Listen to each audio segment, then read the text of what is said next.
Giraffes Can't Dance. Gerald was a tall giraffe whose neck was long and slim, but his knees were awfully crooked and his legs were rather thin.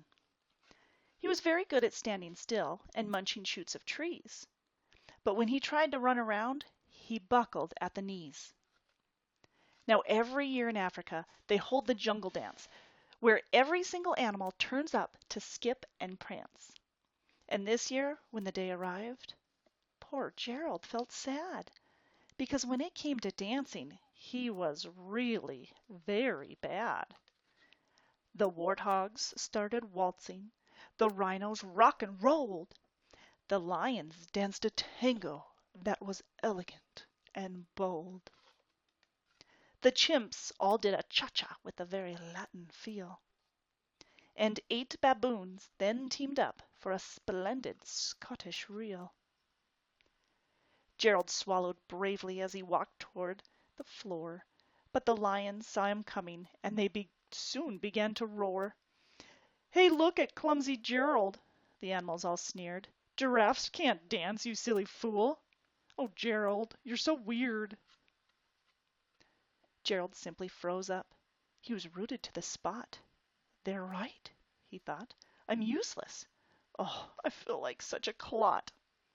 So he crept off from the dance floor and he started walking home. He'd never felt so bad, so sad, and so alone. Then he found a little clearing and he looked up at the sky. "The moon can be so beautiful," he whispered with a sigh.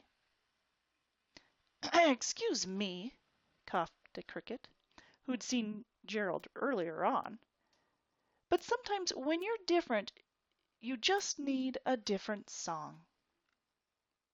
Listen to the swaying grass and listen to the trees.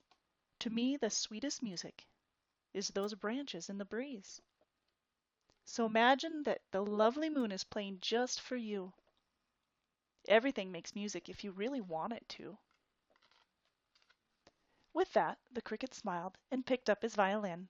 Then Gerald felt his body do the most amazing thing. His hooves had started shuffling, making circles on the ground. His neck was gently swaying, and his tail was swishing round. He threw his legs out sideways, and he swung them everywhere. Then he did a backward somersault and leapt up in the air. Gerald felt so wonderful, his mouth was open wide. "I'm dancing! Yes, I'm dancing! I'm dancing!" Gerald cried.